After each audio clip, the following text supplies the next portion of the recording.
race.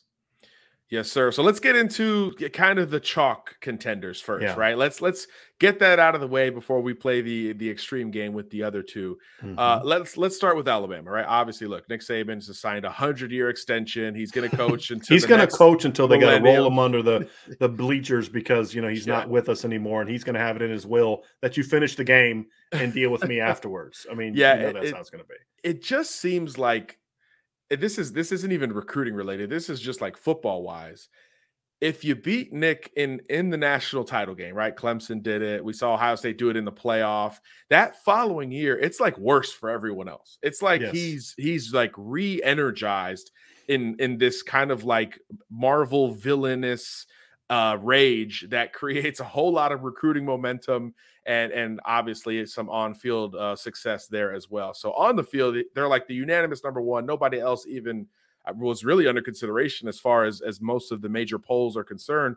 But in recruiting, we saw that too. In the summer, Alabama just kind of exploded and came out of nowhere as much as Alabama could come out of nowhere. And they got a 2-quarterback class with Dylan Lonergan and Eli Holstein. They kept big-time recruits, of course, within state lines, particularly in the secondary with Jaleel Hurley, Tony Mitchell, some of those great SI-99 recruits. And then they really flexed, I think, the most interesting muscle of this recruiting cycle from the Alabama perspective was going into Georgia and grabbing number one safety in the country, Caleb Downs, and his buddy, good friend, Justice Haynes, who, by the way, is a UGA running back legacy, son of Verron Haynes. That is where you said, okay, this head-to-head with Georgia, it starts to feel personal with Nick. And I think recruiting is reflecting that with this class that I think right now is the safest bet for, that number one ranking in the end. And they've ascended to contention already just with that big summer and some of those most critical victories. Here's what I find fascinating about this Alabama class. First of all, well, there's 3 things for me. Number one, you went into Georgia and got the 2 kids you talked about, right? That's a team that just beat you for the national championship. Like you said, it's like you might not have wanted to do that to Nick Saban. Number 2, the state of Alabama has been slowly starting. Alabama and Arizona are 2 states that I've noticed in recent years are starting to put out even more high-level talent than in the past. Alabama's always been ahead of Arizona, but they're ascending.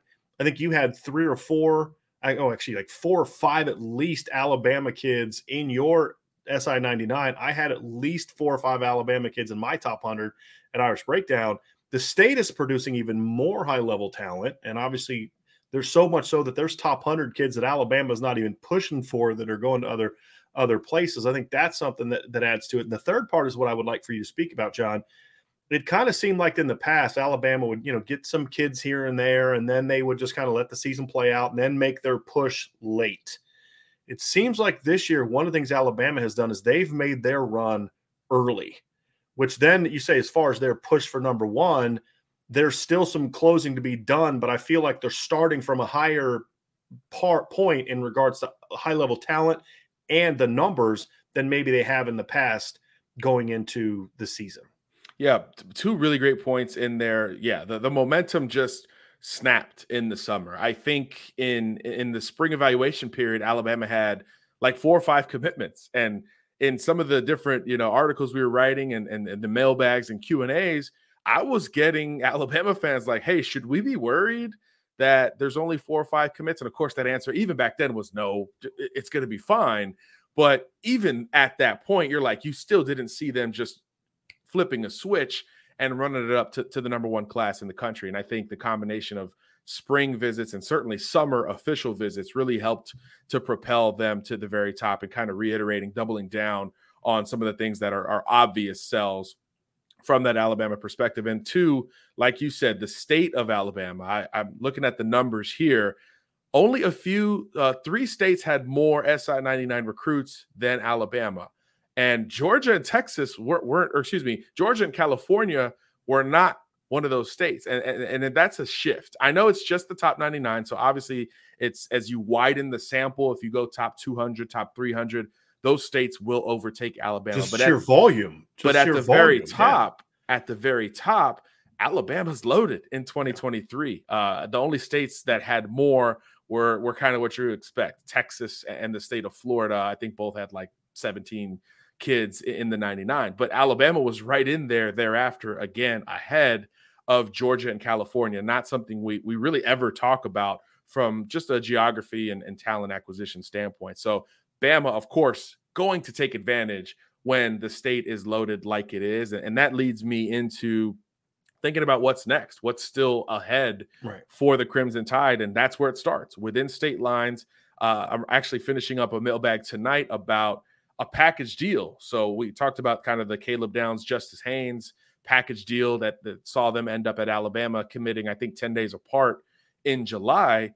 Well, somehow a bigger package deal is actually brewing within the state of Alabama lines in Carver Montgomery defensive lineman James Smith and Quay Rousseau, who are both in the 99, both, I think, top 25 overall. So two premier defenders tied at the hip. James Smith was at IMG last year. He's now back in Alabama. And the large reason why was to play with his buddy Quay Rousseau one more time before they got to college. And then in that movement, they're like, hey, why don't we just play college ball together? So they both just released their top 6, Alabama, Georgia, chief among them. That will be another Saban versus Kirby Smart battle, probably there in the end, though Florida, Ohio State are a couple dark horses. Auburn is in there as well, but I think that would be considered a major upset if the two were to stick with this package deal. And everything I'm being told is that this is a legitimate package deal of the highest order. One's not going without the other and vice versa. So within that, there's a couple of push-pull elements going on. James Smith has family in Ohio, so he's like, hey, Quay, why don't you come up to Ohio State for an official? And then Quay's got family in Florida, so he's like, hey, how about the Gators? Billy Napier, new coaching staff, come check them out. So I think that almost cancels those two options out. So, of course, in the end, we expect this to be an Alabama-Georgia battle. So if Saban can beat Smart for another package deal head-to-head, I think that would really help propel the Crimson Tide to the very top. A couple other targets out there as well. Samson Okunlola, number 1 offensive tackle. Jalen Hale, a big-time wide receiver who's committing September 21st. So you could kind of put some icing on some of these position groups, if you will, for Alabama. But really, it's going to be about the trenches and capitalizing on that great list of uncommitted recruits in the state of Alabama, led by, again, James Smith and Quay Rousseau.